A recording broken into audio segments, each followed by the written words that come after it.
I never imagined I would stand before a church and speak a confession with my own voice. I had spoken before, in classrooms, in meetings, in small groups, but never as someone being read by the word. This church is the first community I have ever attended regularly in my life, and yet God prepared a moment when I would stand in front of brothers and sisters and testify not about my knowledge, but about how the world had undone me. I told them how the journey began, how a friend handed me a Bible years ago, and how I ignored it because I thought I already understood the world. But this year, I opened the scripture for the first time with a different question in my heart. If the Bible is the foundation of the world's story, do I truly know it well enough to reject it? This question brought me to Genesis, and Genesis brought me to a collapse. When I reached the words, the tree of the knowledge of good and evil, I suddenly realized something.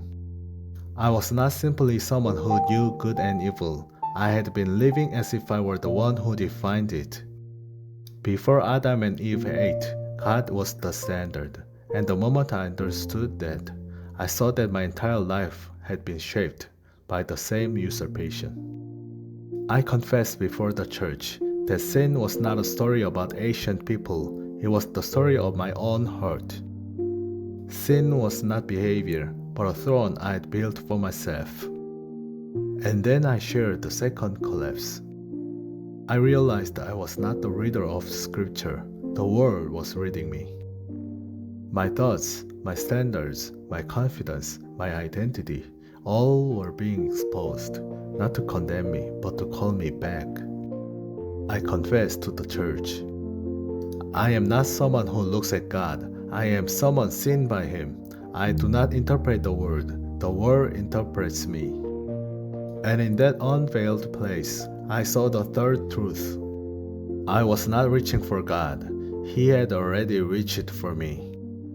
Christ had already taken hold of me, through His cross, through His resurrection, through His mercy that arrived before I ever sought Him. That is why I told the church, my faith did not come from me, it came from the Spirit who opened my eyes.